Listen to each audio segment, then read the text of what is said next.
The High Court has ruled that an elderly South Australian man can be tried for allegedly raping his wife nearly a century ago. The man's lawyers argued he couldn't be tried for an offence that wasn't considered illegal at the time. But the High Court has ruled that marital rape immunity wasn't part of the common law. The 81-year-old man asked the High Court to overturn a Court of Criminal Appeal decision that he be tried for raping his former wife in 1963. His lawyer, David Bennett QC, argued that at the time of the alleged offences, it was a common law principle that a man couldn't be convicted for raping his wife.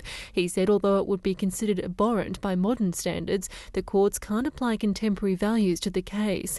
In a majority decision, the High Court dismissed the man's appeal, ruling that the marital rape exemption didn't apply.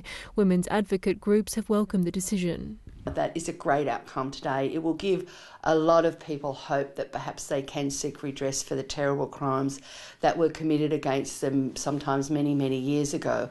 A legal expert says the judgment has helped clear ambiguity about the complex legal issue. There is a significant amount of authority to say that yes, judges did think that there was a marital rape immunity.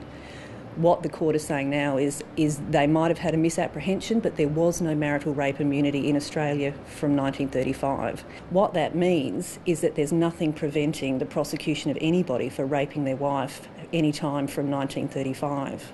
The man's lawyers have previously indicated that if unsuccessful in the High Court, they would apply to permanently stay the proceedings because of procedural unfairness, given the amount of time that has lapsed since the alleged offences. The case will be referred back to the District Court at a later date. Candice Marcus, ABC News, Adelaide.